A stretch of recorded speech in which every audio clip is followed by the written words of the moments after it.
Hi there. In the last episode, I discussed about what is IR as a discipline. Now I'll briefly repeat the last talk in order to refresh you a bit before continuing with the talks on the value addition of IR. IR lies in between conventional political science programs and new addition of courses from several fields in order to make IR as a whole relevant to the world and international public policies. All right, developed countries, particularly the US, leads this study area, and then come Europe or Australia and so on. Subjects range from globalization to international political economy to cyber security, etc. IR programs are also adapted to different interests and needs of different countries. On the whole, IR is a systematic way of studying how the world works, how states and non-state actors behave. So in this section, I'm going to tell you what are the possibilities in terms of building a career in IR, or what are the value addition for professionals and students from several other fields like management or information technology, and especially what prospects are there for students from the developing world if they chose IR.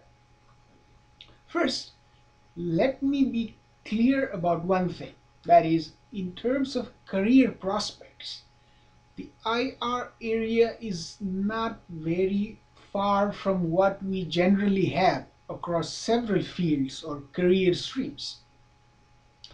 So one should not think of it in extreme terms, like either you don't have any possibilities whatsoever, or employers are eager to hire you as soon as you complete your course. I would recommend you to take it more moderately. All right. Now, I will first divide you into two groups. First, professional groups, management or IT or economist or development professionals, from ordinary level staffs to CEOs, basically who have jobs but seeking to broaden their expertise, right? Value addition to their profile, further professional growth or new entrepreneurial venture, and so on. So in this group, I am addressing citizens from both the Western or developed countries and, of course, developing countries like South Asia and so on.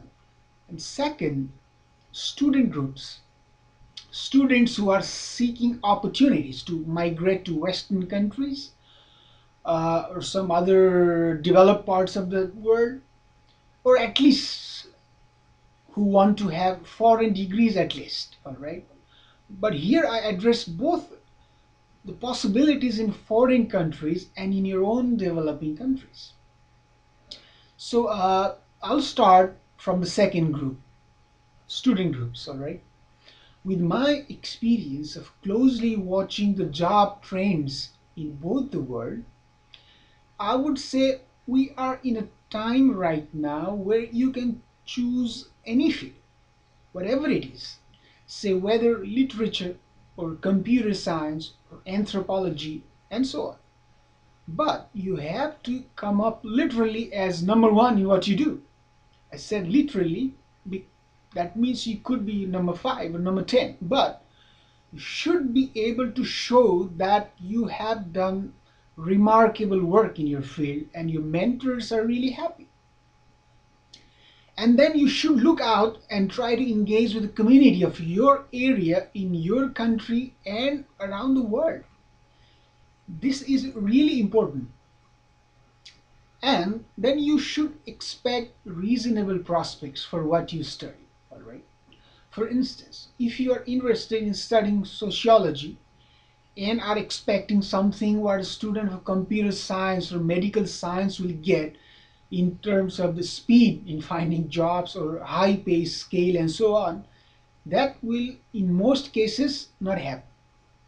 So if you study what you're really interested in, then you should accept the reasonable benefits of it, or else you keep your interests apart and go for subjects that are highly likely to get you a job and good money.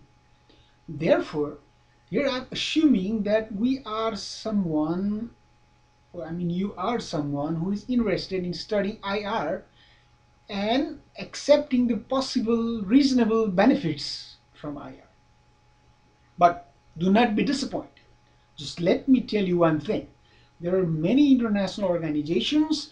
If you manage to get in there, you'll be earning money at a level which even the so-called high-paying areas wouldn't reach. IR experts these days have huge possibilities, working for highly reputed and rich international organizations, universities and academic and research institutes, think tanks, multinational companies, media houses, international NGOs, aid agencies, organizations working on peace and conflict, environmental protection, international trade, uh, issues of military expertise, securities or security matters, and many others. And these possibilities are in both the worlds actually. You won't believe, but there are possibilities in your own country. But definitely the salaries are a lot less than what you would get in rich countries.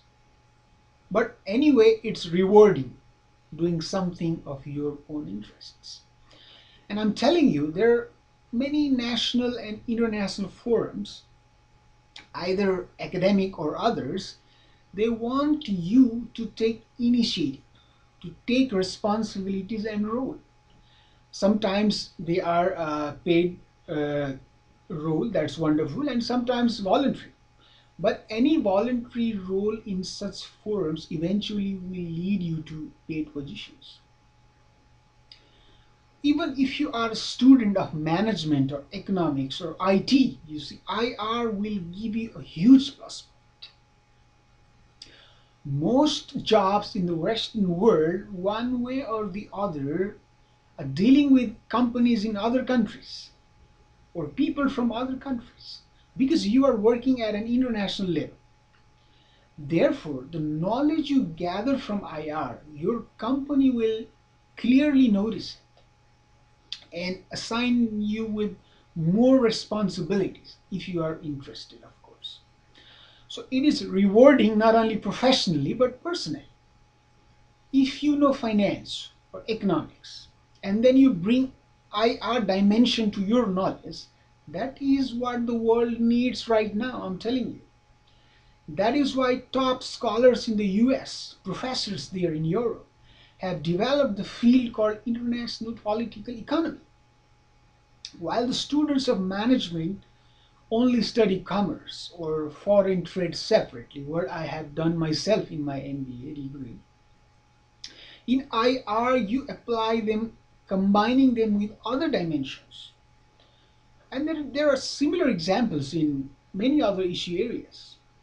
So these approaches or this knowledge are critical, very important for students and professionals for dealing with business parties around the world while negotiating, all right?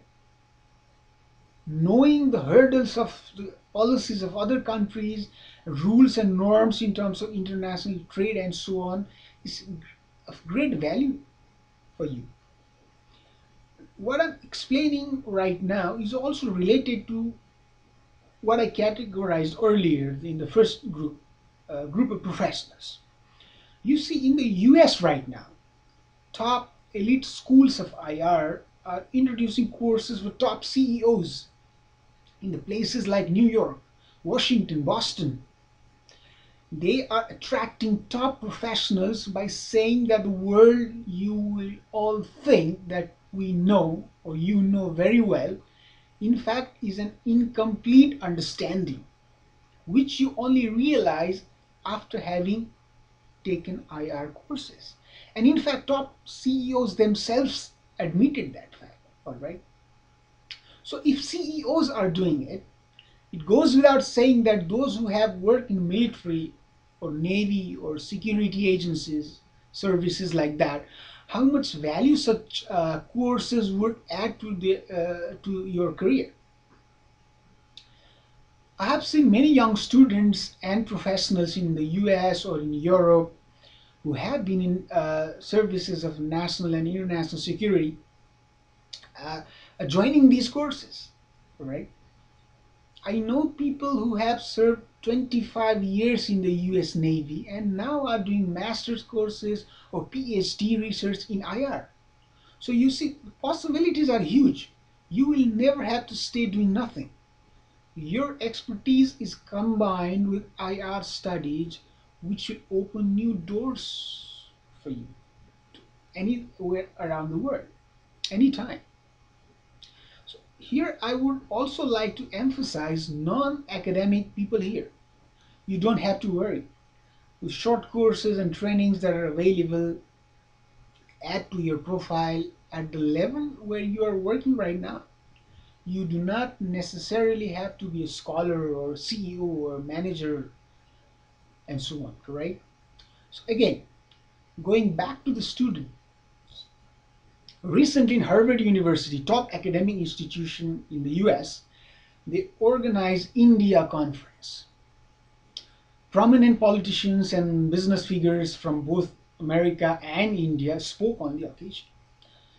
And it's well-known fact that the social, trade and political transaction between India and the US have never been so big and so close in their bilateral relations history. And this is translating into opportunities for students and professionals who know the international dynamics well. Either it is IT or trade or social or cultural activities and so many other things. So this is a huge opportunity for students not only in India, Nepal, Bangladesh, Sri Lanka, they all have the share of this benefit. I'll stop here now. In the next episode, I'll start talking about global political economy or globalization, also in a way that is relevant to students of IR and professionals from other fields. However, if you are interested in any particular topic or want me to explain more some particular issue areas, or you want some career counseling, please do not hesitate to write to me. Thank you for listening.